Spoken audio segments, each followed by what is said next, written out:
ముందుగా dry fruits అన్ని తీసుకోవాలి. ఫస్ట్ స్టవ్ ఆన్ చేసి పాన్ పెట్టుకొని ఒక 4-5 టేబుల్ స్పూన్స్ గీ వేసుకోవాలి. గీలో ఈ డ్రై ఫ్రూట్స్ అన్ని వేసి దోరగా రోస్ట్ చేసుకోవాలి. దోరగా వేగాక సూజీ రవ్వని యాడ్ చేసుకోవాలి. నేను 1 కప్ సూజీ రవ్వ తీసుకున్నాను. అలాగే 3 గ్లాస్ ఆఫ్ వాటర్ని వేడి చేసుకోవాలి. సూజీ రవ్వ బాగా రోస్ట్ అయ్యి మంచి అరోమా వచ్చే టైంలో వేడి చేసుకున్న ఈ వాటర్ని ఇందులో యాడ్ చేసుకోవాలి. దగ్గర పడిన టైంలో దీంట్లో షుగర్ యాడ్ చేసుకోవాలి. 1 గ్లాస్ రవ్వకి 1 glass sugar, 3 glass of water add చేసుకోవాలి. ఫైనల్లీ ఫ్లేవర్ కోసం యాలక్కాయల్ని క్రష్ చేసుకొని వేసుకుంటే సరిపోతుంది. అంతే అండి, సింపుల్గా అయిపోయింది.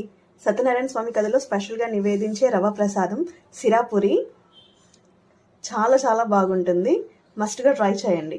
నచ్చితే కనుక లైక్, షేర్, సబ్స్క్రైబ్.